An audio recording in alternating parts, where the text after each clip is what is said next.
Jean-Gabriel Malo. Je suis le mandataire de la coalition Maître El Hadji Diouf président. Donc du candidat El Hadji Moustapha Diouf. Nous sommes tous ensemble et donc il n'y a pas de fuite face aux journalistes. Apparemment, la dernière fois, nous aurons appris par la presse que nous fuyons les journalistes. Ce n'est pas du tout le cas. Imaginez là où vous êtes. Un mandataire qui gare son véhicule de l'autre côté, il sort, il n'a pas besoin de se retourner vers l'Assemblée nationale, mais plutôt sortir vers le ministère de l'Intérieur et rentrer chez lui. Surtout que nous avons eu à passer la nuit au Conseil constitutionnel pour le dépôt des dossiers. Cependant, vous le savez tous, que le candidat Maître El Hadji Diouf était au repêchage.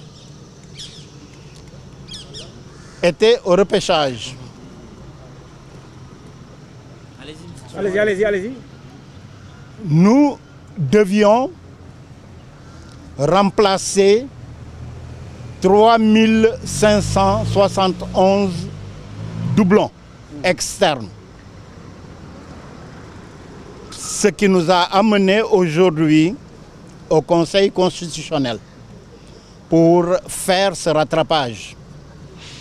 Et comme nous disposions de suffisamment de parrains, plus de 200 000, nous n'avons pas eu de problème. Nous avons complété aujourd'hui avec 8517 parrains. Et espérons que nous allons passer.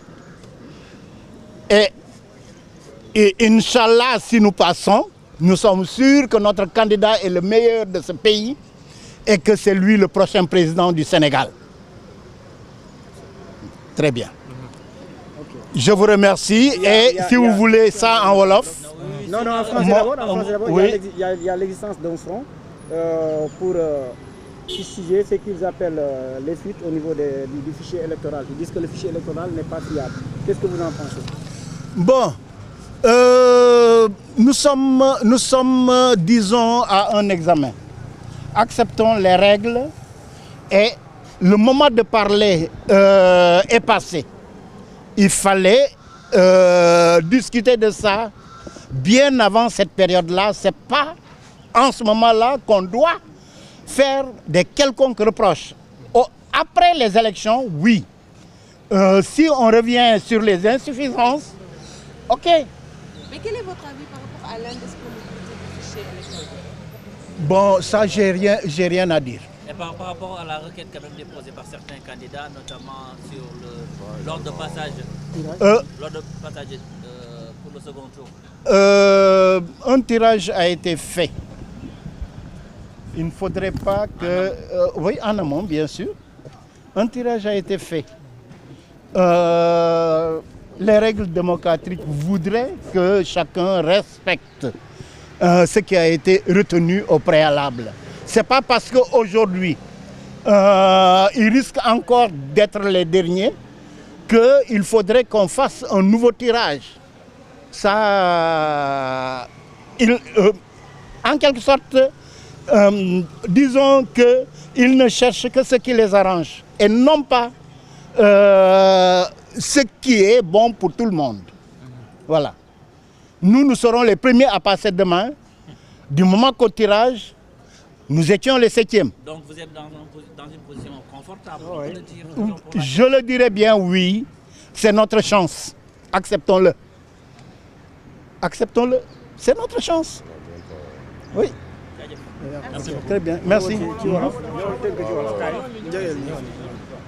Donc maa ngi leen di nuyu suñu mbokk journaliste yi man maa ngi tudd Alassane Thiendella Fall nekk ci coalition El Hadji Diouf président donc donne le délégué régional de Dakar et puis di suppléer le coordonnateur national.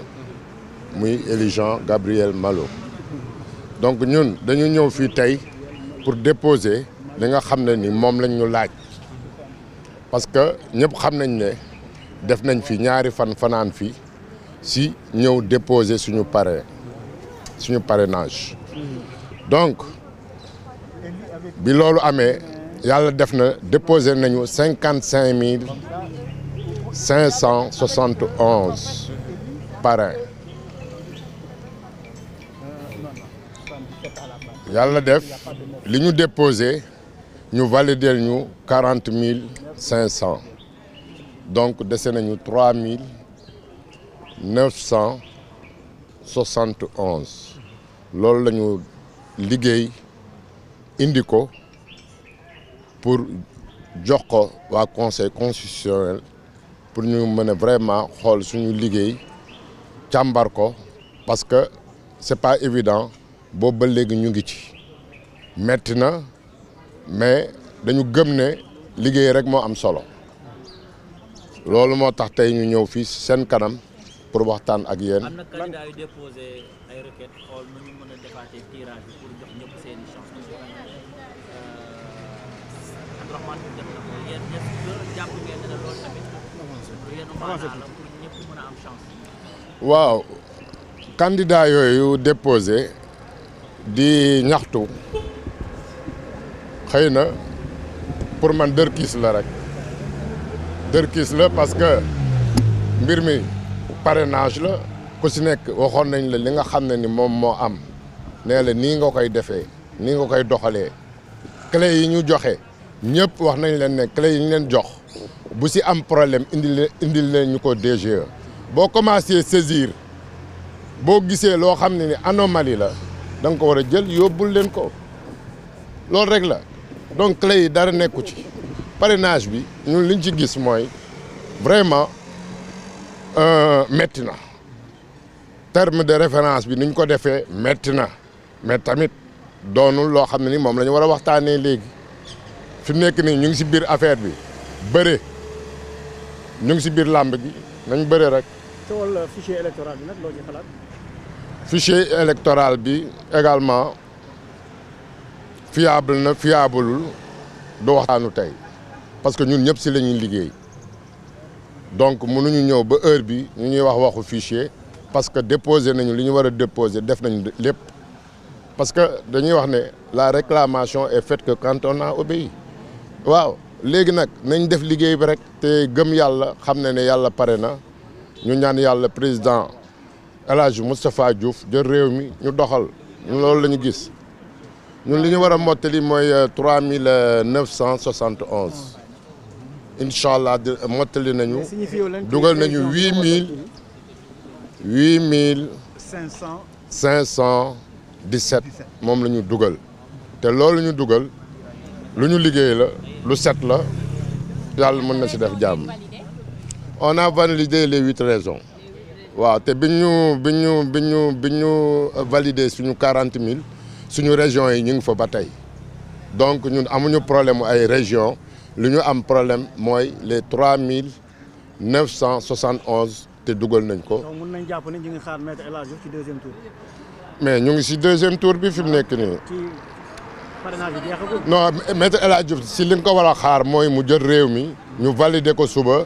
ñu am li ñuy am Sénégal jëm kanam. jërëjëf voilà merci. jërëjëf ñu ngi lay jaajëfal.